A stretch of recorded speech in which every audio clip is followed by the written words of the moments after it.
Om Shanti. Good morning.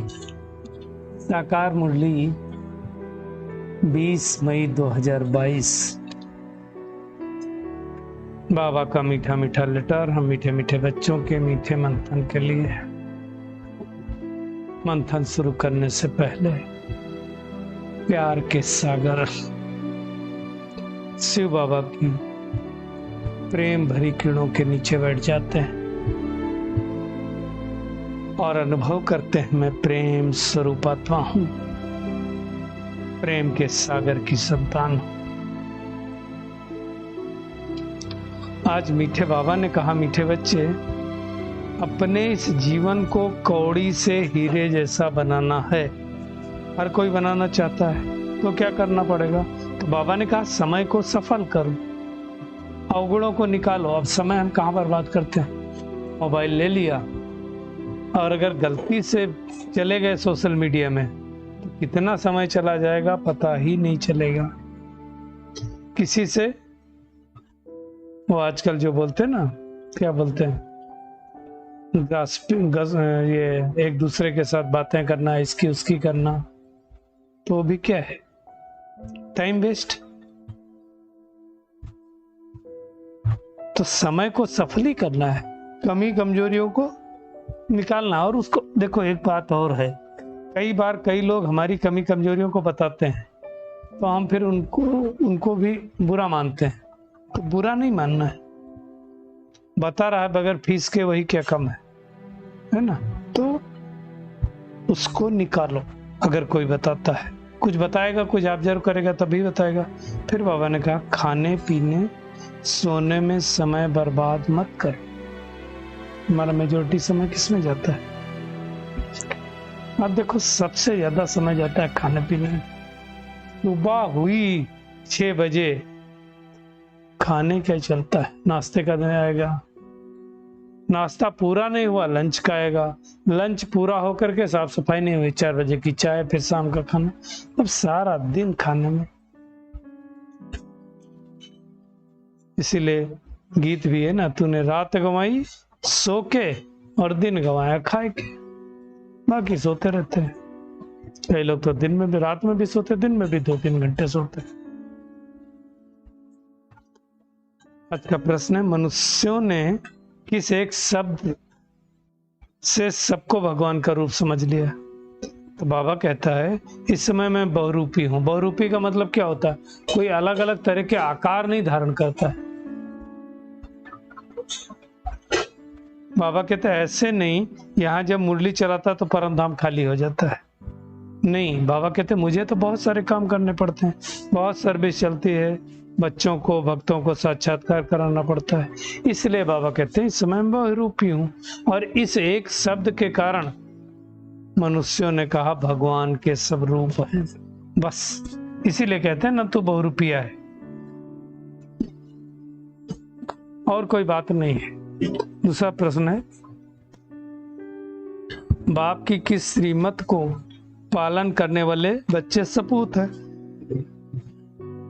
बाबा कहते, बच्चे कभी भी डिसर्विस नहीं करो, एक तो ये, और दूसरा क्या करो? टाइम बहुत वैल्यूबल है, तो इसे सोने में नहीं गाओ।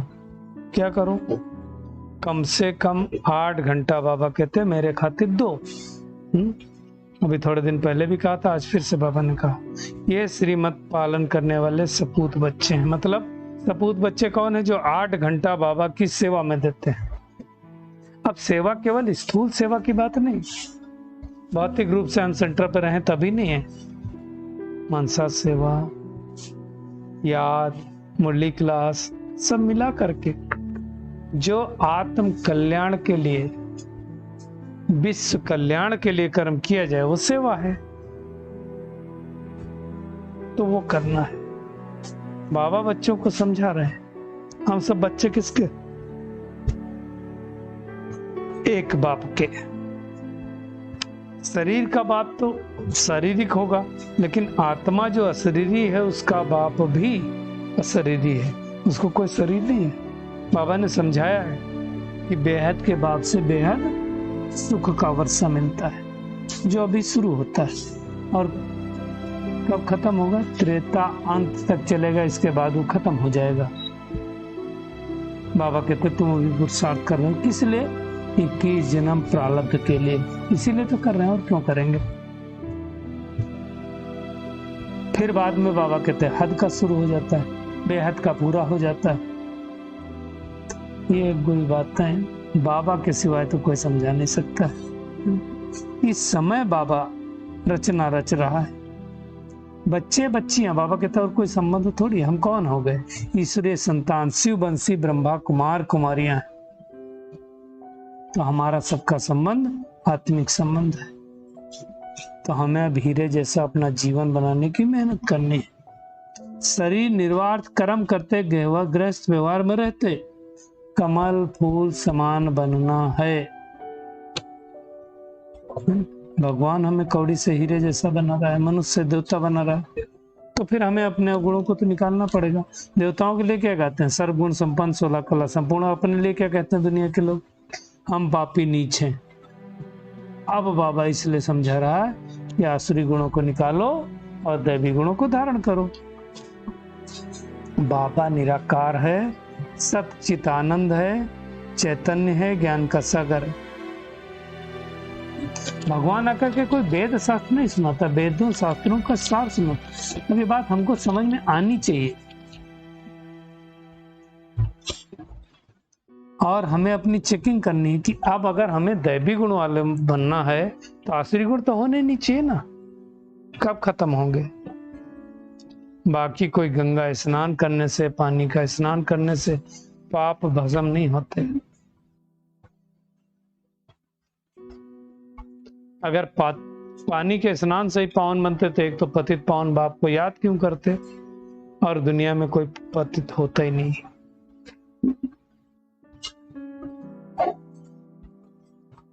तो बाबा ने बच्चों को, हम सबको परिचय दिया है, तो हमें उसके बतलाए गए रास्ते पर चलना है, हीरे जैसा अपना जीवन बनाना है। देवताओं की लाइफ कैसी है? हीरे जैसी है। तो हम दुखी क्यों हुए? क्योंकि हमने अपनी शक्ति खो दी। बाबा अब हमें बतला रहे हैं कि तुमने 84 जन्म कैसे कैसे लिए, तो हमें क्या करना है? दूसरों को भी बनाना है। बाप ने हमको समझदार बनाया है, तो हमें दूसरों को भी समझदार बनाना है। सिंपल। ऐसे नहीं कि घर जब जाएं सेंटर पर रहें तो ठीक, मधुबन रहें तो ठीक, घर जाएं तो फिर से वही पुरानी चाल हो जाए।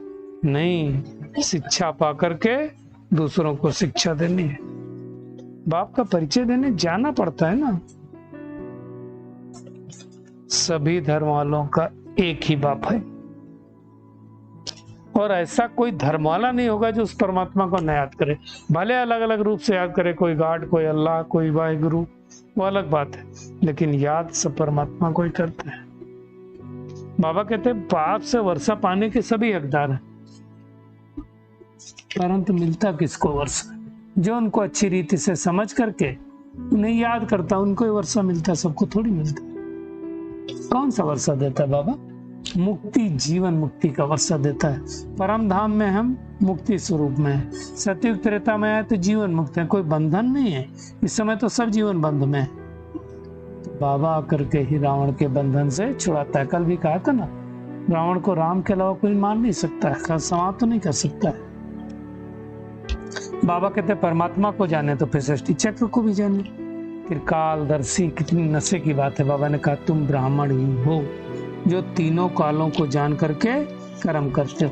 चेक करें, क्या मैं आत्मा तीनों कालों को जान के कर्म करती हूँ?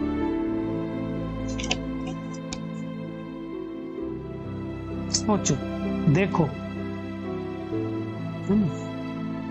अब मुख्य बात बाबा कहते हैं मन मना भाव, दो ही अक्षर कहते हैं, मन ही मन मेरे को याद करो, बस और कुछ नहीं करो।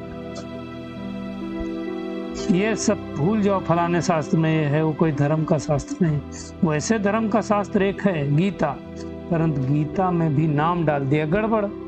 गीता की कसम जो भी खाते ना, वो भी झूठी हो गई। भगवान ने कभी कहा है मैं सर्वव्यापी हूं क्या? नहीं। फिर आज जो बाबा ने शुरू में बताया ना कि किसी बच्चे ने पूछा था जब आप इधर मुरली चलाते हो तो क्या परमधाम भी हो, तब बाबा ने कहा था कि मैं बहुरूपिया हूँ। बाबा हो सकता है, सर्वशक्तिमान है, यहाँ भी हो सकता है वहां भी हो सकता है। तो बाबा कहते हैं अब अपना बुद्धि योग कहाँ लगाओ, मुक्ति धाम में लगाओ, परम धाम में लगाओ, जीते जी शरीर को भूलते जाओ। मनुष्य दुनिया में मरते तो क्या कहते हैं, स्वर्ग पधारा। अब स्वर्ग तो कोई जाता नहीं है, और स्वर्ग पधारा तो फिर रोते क्यों हो? बाबा कहते हैं बाप के जो सपूत बच्चे होंगे वही बाप के मददगार बनेंगे, वही बाबा की सर्विस करेंगे, वो डिसर्विस कभी नहीं कर सकते। तो आज बाबा बार बार कह रहे हैं 8 घंटा उस गवर्नमेंट की सर्विस करते हो तो 8 घंटा बाबा की सर्विस करनी है ना। कमाई करो, समय बर्बाद नहीं करो। बाबा ने एक बहुत अच्छी बात कही कि मनुष्य जब धंधे पे जाते हैं तो पहले मंदिर के सामने हाथ जोड़ करके फिर दुकान पर जाते हैं, शाम को लौटते समय क्या होता है, भूल जाते हैं, घर याद आ जाता है, भगवान नहीं याद आता है। तो हम आत्माएं भी जब आए थे परम धाम से, आने के बाद सतयुग में सब भूल गए, फिर द्वापर युग से जब दुखी हुए तो फिर से याद करते रहे। बाबा ने कहा कोलकाता में भी काली माँ के मंदिर है, उस वहां के लोगों को भी समझाओ, बहुत पहले की मुरली है, बाबा ने कहा। तो प्रैक्टिकल में बाबा कहते तुम विष्णुपुरी में चलने लायक बनते हो। ऐसा नहीं है कि वहां कोई 4 भुजाओं वाला होगा, लक्ष्मी नारायण को 4 भुजाएं होगी, नहीं, 2 लक्ष्मी की 2 विष्णु की, सॉरी 2 नारायण की, इसलिए उनको विष्णु कहा जाता है। महालक्ष्मी में भी ऐसे दिखाते हैं। जगत अम्बा का भी बहुत गायन है, लक्ष्मी का भी नाम गायन है। तो बाबा करके माताओं द्वारा सदगति देते हैं और वही जगत अम्बा फिर राज राजेश्वरी बनती है। वास्तव में तो जगत अम्बा एक ही है ना, परंतु जैसे शिव एक बनाया फिर शालिग्राम कितने सारे बना देते हैं, वैसे काली के भी छोटे छोटे मंदिर बना देते हैं। तो अब बार बार बाबा कह रहे हैं टाइम वेस्ट नहीं करना, धंधा आदि करो। बाबा कहते हैं अगर पैसा है मतलब भर का तो काहे को माथा मारते हो जास्ती। सेंटर बनाओ जहां लोगों का कल्याण हो, जहां भारत का कल्याण हो, जहां लोग पावन बने, है ना। तो ये सारी बातें बाबा समझा रहे हैं। सतयुग में तो खैर कोई गरीब होता ही नहीं। बाबा ने कहा तुम्हारा एक एक पैसा हीरे समान है, इनसे भारत स्वर्ग बनता है, और बाकी जो बचेगा वो तो खत्म ही हो जाना। तो बाबा कहते हैं जो हो सके उस सेवा में लगाओ, और हमें भविष्य में उसका रिटर्न मिलता है।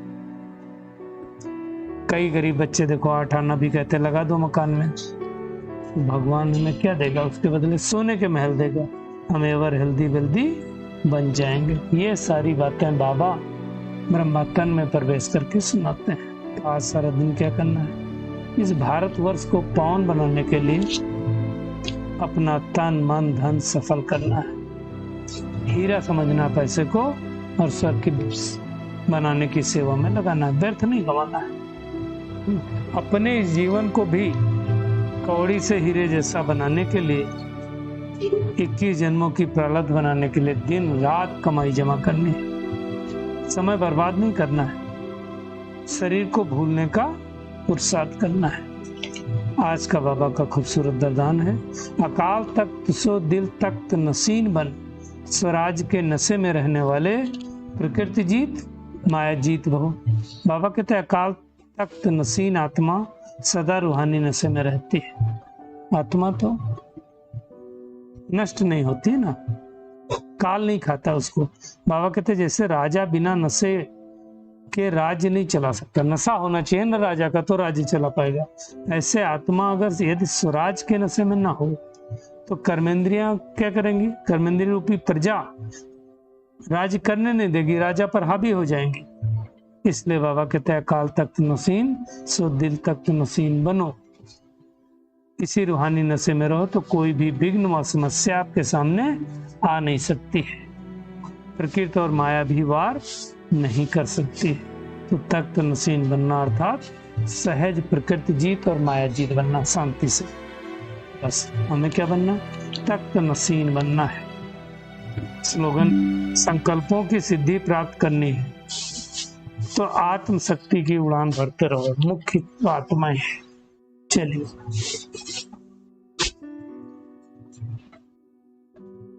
परमात्मा किरणों के नीचे बैठ जाते हैं और अनुभव करते हैं, मैं पद्मा पदम भाग्यशाली आत्मा, परमात्मा की संतान हूँ। मुझे परमात्मा की याद के दौरान 21 जन्मों की प्रारब्ध जमा करनी है।